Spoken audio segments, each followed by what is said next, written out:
And the bottom line is that healthcare costs have gone up significantly. Drug spend growth has gone up as the biggest proportion of increase in healthcare spending. And it's because of the complexity. The complexity in the system that was an attempt to try to lower costs failed. That experiment failed. That was called Obamacare.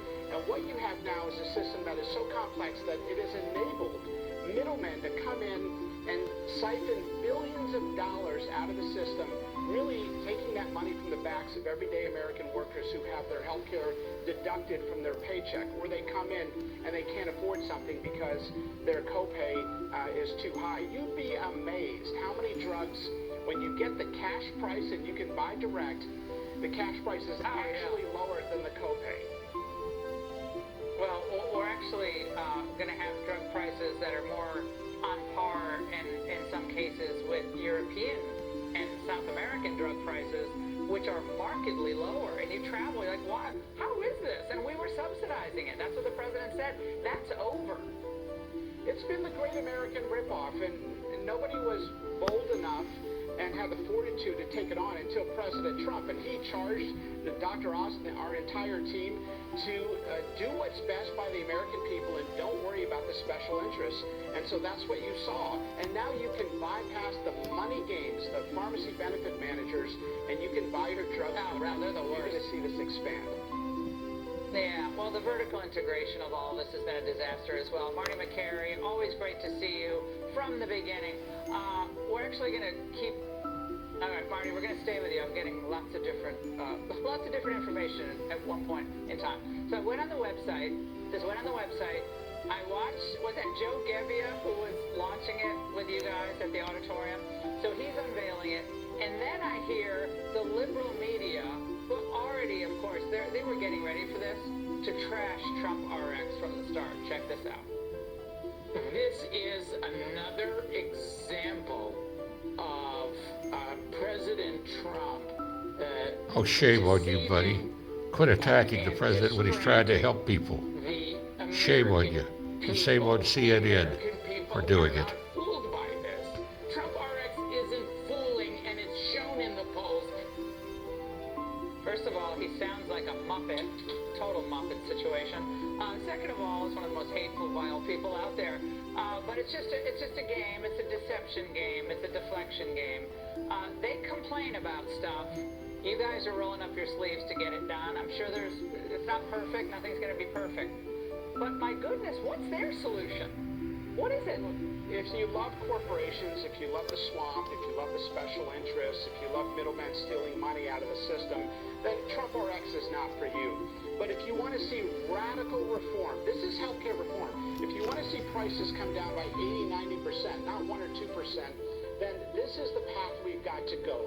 Simplify healthcare, make it available direct, empower people with money to make purchases, and do common sense things. The president has impeccable instincts, and people in health policy have missed this giant blind spot for a long time as they've talked about tweaking the system. We don't need to tweak the system. We need to fix the system. Right. So that's what you're seeing here today. You're seeing it with the food pyramid. So that's what Donald Trump is and his staff. They're fixers. They're doers. Little nausea medication. We're seeing most favored nation status pricing. We're the largest purchasers of drugs in the world. We deserve the best price, and people are going to get the best price in America. I want to give you a little tidbit, Dr. Makary. In 2016, I think this was February, it was a snowstorm in D.C. So a number of us went up to visit Trump, candidate Trump in Trump Tower. One of them was Dr. Ramin Asqui, who brought a sheet all about most favored nation drug pricing. And, candidate Trump, he had not thought about any of this. So that was the first time, I believe, he was introduced to this idea. Now, Ramin Asqui is no longer with us. He had an aortic aneurysm. But he actually was the one who initially brought this to him all those years ago, and I know he's watching us. So, Dr. Makary, you've been phenomenal on this. Thank you very much. And coming up, missing for days without life-saving meds. Now, why every hour matters in the search for Nancy Guthrie.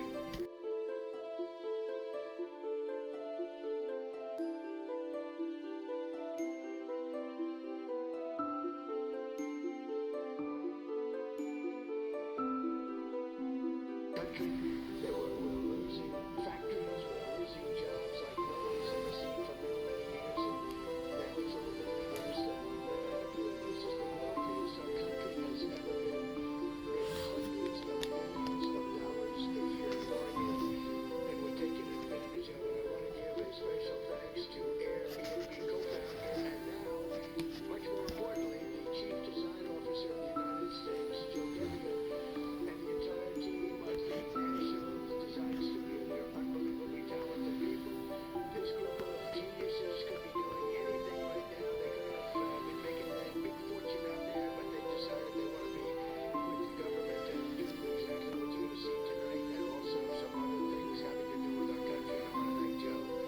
With their help, our American by Design initiative will fully transform our most dated federal systems and services, providing Americans the richest, most beautiful, and most user-friendly government experience in the entire world. We're the greatest designers in the entire world, and they're with our country. They love our country. That's why they're doing it. So now I'd like to invite Administrator of the Centers for Medicare and Medicaid Services, an incredible guy, a really brilliant man, Dr. Mehmet Oz, to show us how this beautiful new website works. And Dr. Oz, come on, let's see what you can tell us. Thank you, by the way, everybody. You're going to save a fortune, and this is also so good for overall healthcare. And Oz, you've done a fantastic job. Thank you very much. Thank you, sir. So you demanded, President demanded, that we have most favored nation drug pricing, which he explained beautifully. Today, you can now get access to these discounted, steeply discounted prices. All the hard work the president and the administration have done now is yours, but you have to go check TrumpRx.gov. So if you have access, please log on right now. It's free. You get to look at all the prices, and you should not be buying drugs anymore going forward without at least checking to see if those medications are available at these discounted prices on TrumpRx.gov. That stated, Mr. President, many people don't appreciate this, but one of the most special things you've been able to do, besides negotiating these kinds of deals, is bringing wonderful people around you who can actually fulfill the dream of making drugs accessible so Americans no longer suffer that affordability issue. 1 in 3 Americans are turned away from the drugstore. They can't afford the drugs. No more. Our most vulnerable are protected. To do that, you need brilliant software engineers. And Ed Korstein led a wonderful group that you hired. Folks, again, would never normally have come into government to work to make this possible. And Joe, just a superstar, and he's going to take us through the website. Thanks, Dr. Oz. Mr. President, I've launched some big websites, and this is one I think you're going to be very proud of. So you mentioned Gonalef. I think this is an interesting drug that we can check and see how do you find a drug on the site. So we'll pull up the website here. This is TrumpRx.gov. And I'm going to start at the search bar where I can search by the drug name. So I type in Gonalef, and I see it auto-completes. Yeah. When I click on this, I have a beautiful page that... Yeah.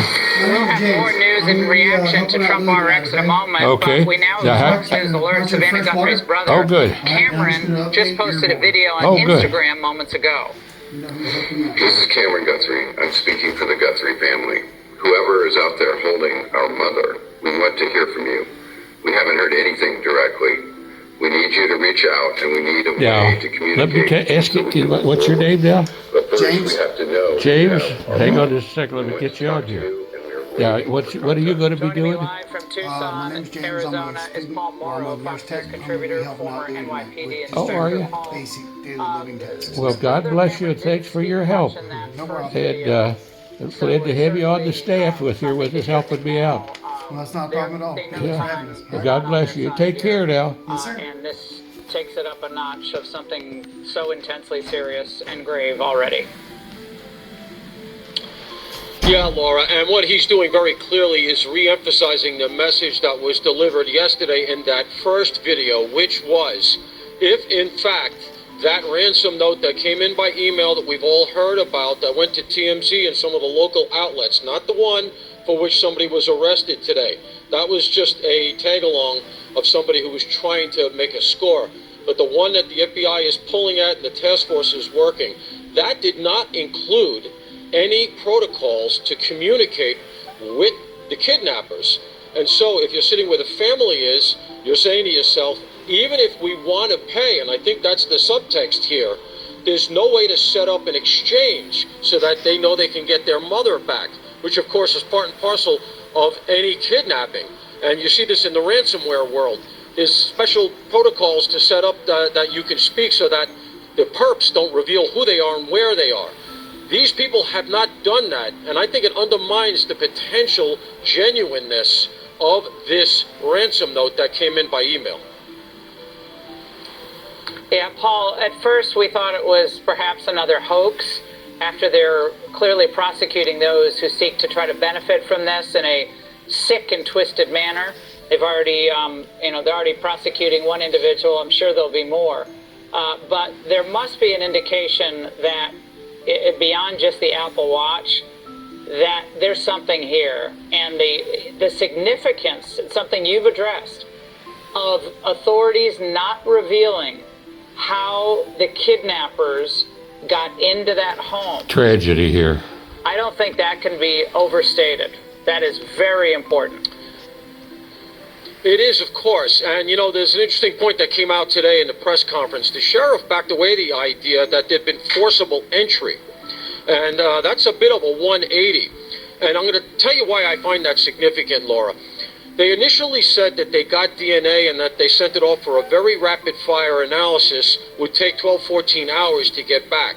And I asked the question today, are you using that DNA to do genetic genealogy investigation, as they did in the Koberger case, to try to get a relative or something like that?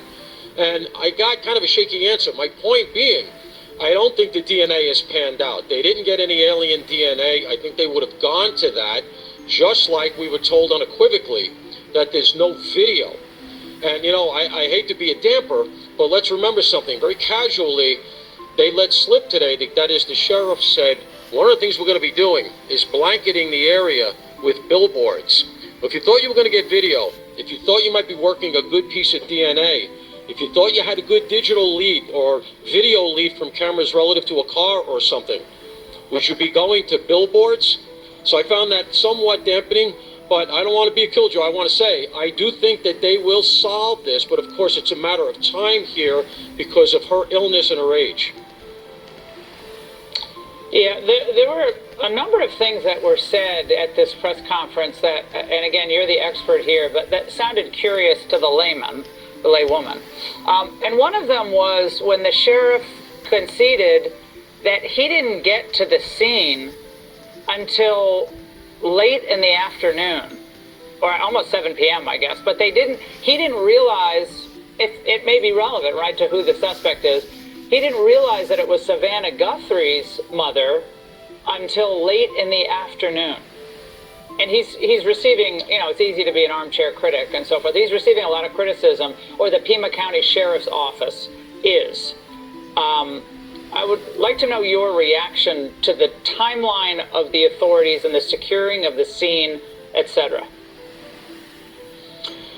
So it may have come over to him like just a missing, an elderly missing.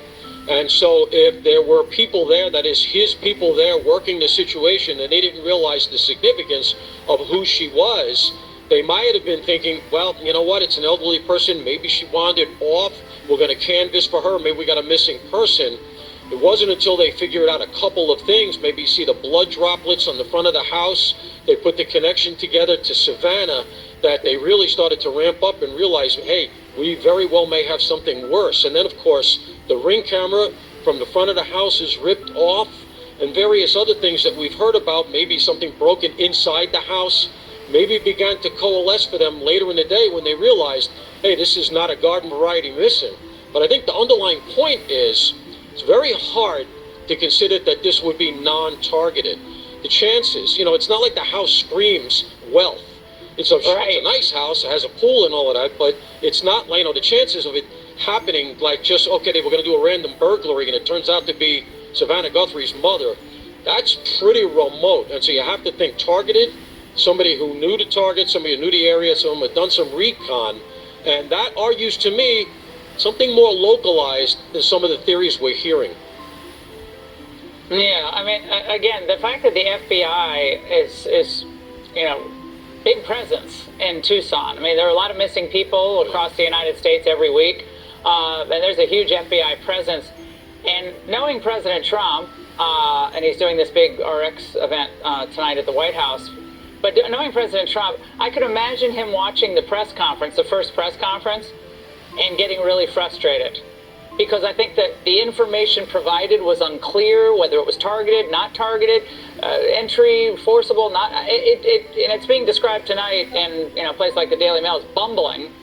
And he really likes Savannah Guthrie. And I just think he was like, this is ridiculous. We've got to get professionals in there. I mean, that's how I'm reading this. Maybe it's wrong, but it seems to me that at the outset, this could have been handled a lot better and perhaps with a quicker result. Well, one thing I would say is that certainly the messaging could have been better. It's hard to see behind the scenes. I would just say this, Laura. We had the same kind of reaction, or many people did, relative to the Koberger case, relative to the Tyler Robinson case, relative to the Luigi Mangione case. Two of those pieces are still innocent until proven guilty. But we all want the instant gratification. Sometimes the messaging isn't great in these situations.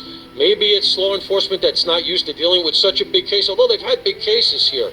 But I get the impression they got their legs under them now, and they're really searching hard for something they can pursue. This is where the FBI is going to, I think, be so crucial, because it's going to be digital stuff. Did something hit her Wi-Fi? They're going to be looking going backwards, not just the night of. You got to see, was somebody in there shouldn't have been? Was somebody in there a lot? Was somebody stalking Savannah? There's a lot of digital work, and what you can do now, the Bureau can do now, is they have AI capacity, and you can cut down by weeks the amount of work you would have to do, the real footwork.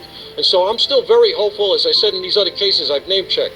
They're going to get there, but it's a matter of time because you have this elderly woman. Yeah, and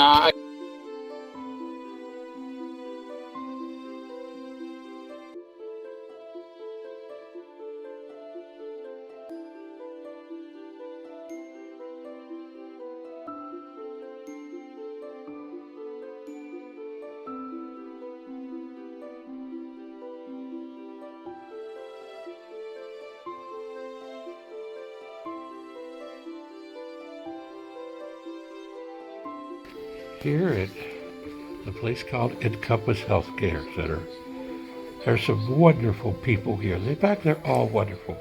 But this is a special lady here with me tonight. She helps me with my breathing, among other things. And God bless her and all that she does. Now, your name is? Julie. Julie. And she's been working here for how long? Oh, here just a couple of years. Just a couple of years. In the profession for 45 years. Right. 45. And I tell you what, folks, I'm blessed to have her helping me because she is diligent, honest, and wonderful, and a Christian lady. And so I want to sing her this brief little song. Oh. You are so beautiful to me. You are so beautiful to me. Can't you see? You're everything I hope for. You're everything I need. You are so beautiful to God. And you are beautiful to God in the work that you do. Bless your heart. And God bless you for helping me. Thank you so much. Now wait just a second. This is going to be interesting if it'll work. You see the guy that was singing the song, and that's called me, with my air mask on. Thank goodness it keeps me alive. And you can see, now that's a little strange and a little hard to sing, but I did pretty well, didn't I? You did fabulous. You sounded wonderful.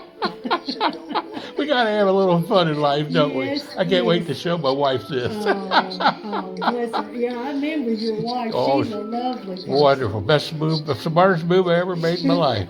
She's a lovely lady. Yeah. Well, you take care now. I've got one more breathing exercise. Oh, have you? Okay, well, take care. I'll be back, honey. Bye-bye now. Thank you, sir.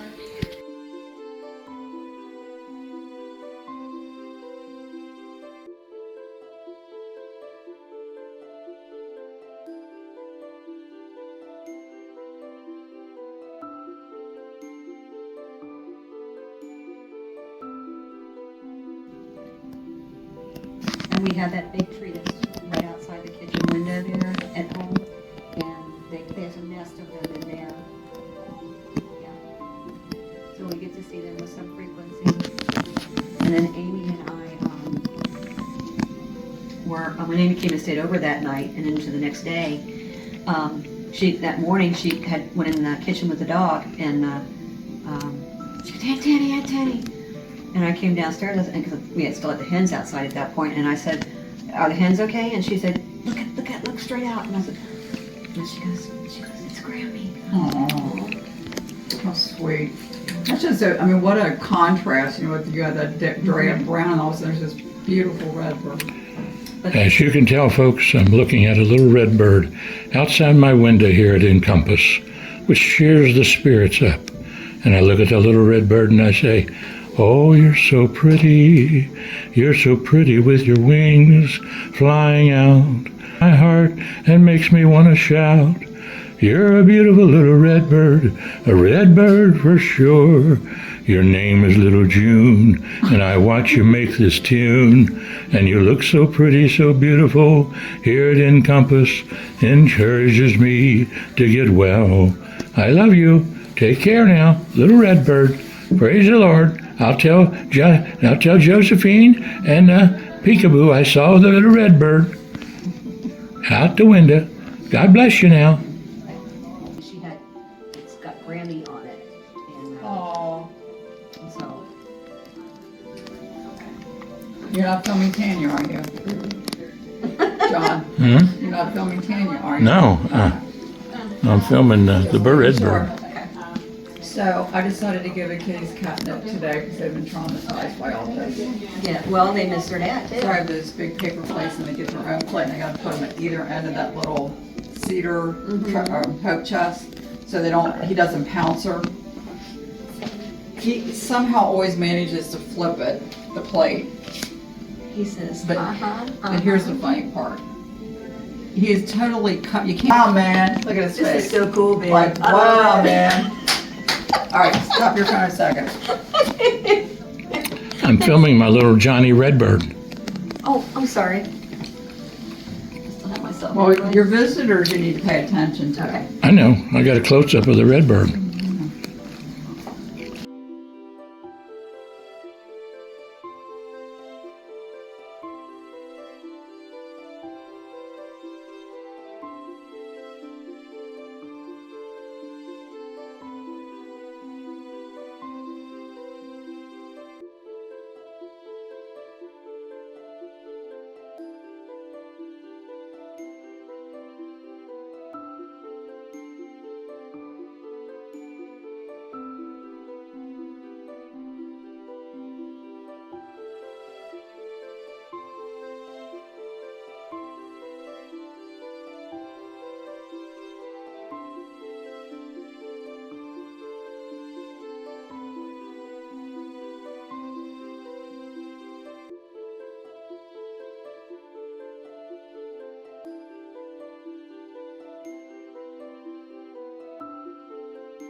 Hang on just a second.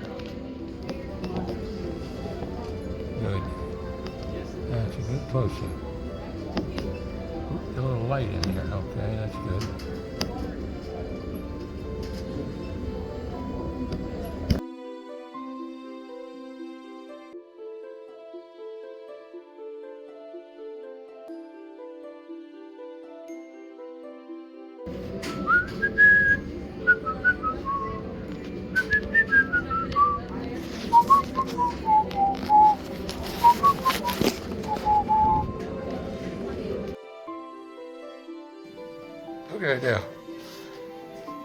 We happen to be here today. Well, here you go. Turn it around. Well, I'm gonna no, I'm You don't want it to you? Well, unless you're gonna get down here close to me. Come on down here. Come here, let me look at you. I'm no good. Well, let me look at you this way. I'll see you. I just happened to be here today at Encompass, where I was here one time before, and they helped me get through a tough battle with bleeding nose. Now this time, I'm coming here hooked up to all sort of things that's happening to my body, and they're going to help me get me healthy and healed before I leave here. And good Lord willing, and the creek don't rise. And so this lovely young lady comes in here, and we happen to have something in common: Fairhaven Rescue Mission.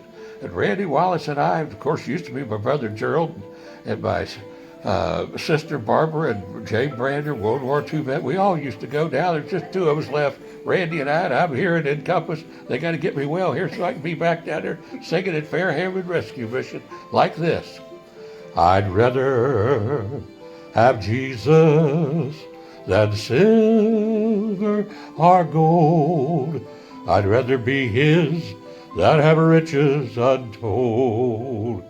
I'd rather have Jesus than houses or lands. I'd rather be led by his nail-pierced hands. And then I look at this lovely young lady who's helping me get well here today. And your name is? Megan. Megan, and what do you do here at Encompass? I'm the clinical educator and nurse. Is that right? Well, praise the Lord and pass the ammunition to godly principles. My wife, Miss June's going to be down here shortly, and she's the smartest move I ever made. Back in 1985, when I first met her, and I laid my eyes on her, and I said, "Ma'am, may I have your telephone number?" And she said, "I think not." But she come to the picnic the next day, walked around the corner of the house, and I saw her coming. I walked right into the volleyball net, tripped over her stool, got up off the ground, and I said, "What do you like to do?" She said, "I like to walk." 100-some people there at the house. It's going inside. Food's on the tables. I'm taking this young lady a walk. 3 hours later, we came back. And guess what? 4 years later, she married me in that house. Right there, Gil Hammond and Jan Hammond, owners of the Christian radio station, WIOK 107.5 FM on the radio dial, Tri-State Gospel.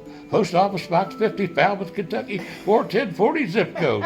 Gil and Jan Hammond, who married June and I, and she'll be in here at 12 o'clock, and she'll be in here with one of the chief librarians out in Kenton County. And now this is a fabulous man. This is a man of history right here. Scott, he is the trainer of trainers. Trainer of traders. Trainer of traders, and I'm going to tell you, he's kept me alive. You better work hard for it. I know. He's a taskmaster. Yeah. All right.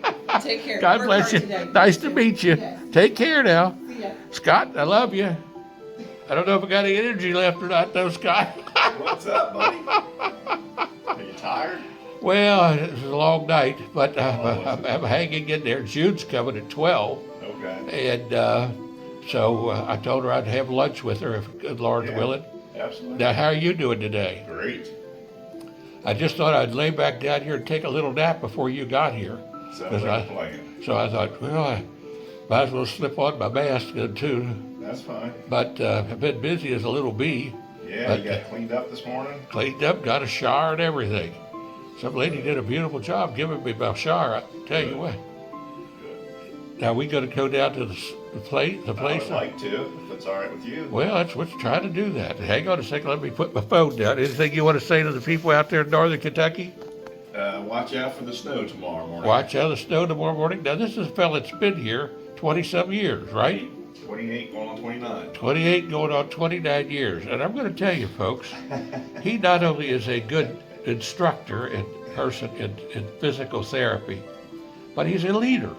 He is a leader with talent, and a great talent, and he is a testimony to keeping your body as healthy as possible. So I try to cooperate. It's not easy, but I try, because he works me. He's a worker. He's a doer. There you go. So I'll put my phone away now and say, thank you, Scott, for what you're going to do, and I'll be exhausted when you're done. Sounds good. So hang in there.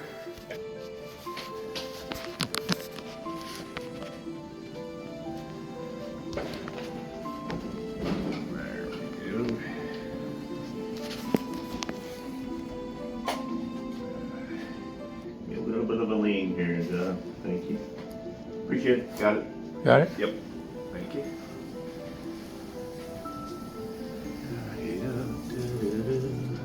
I'm on room 205, huh? Yes, sir. There she is. How you doing? How are you? Fair to middling. Good. There he is right there, working hard. Praise the Lord. There we go, Dr. John. All right, ladies, you're working awful hard. I can see it right now. Can you keep moving in a little bit there, sunshine? Oh, I'm sorry. That's all right. We got. Hello, hello. Hello. Nice to see everybody, you know. Hello. Hello. Mr. Stephenson, how are you? Pretty good. There's that beautiful lady. The lady of the open late night do.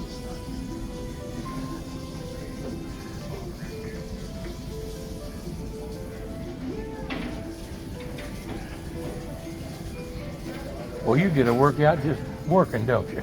Absolutely. Beat sticking thumbtacks in the wall. Hello, ma'am. Hi. Love it? Yeah. Hello.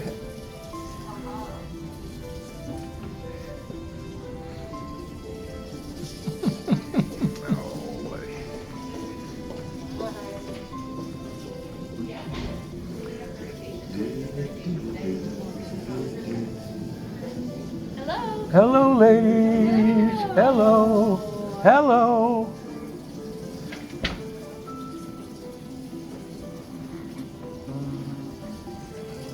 Encompass, one of the greatest places for healing. Healing. The method of love. Healing power. Medicine of love. Hello, ladies. There's my friend.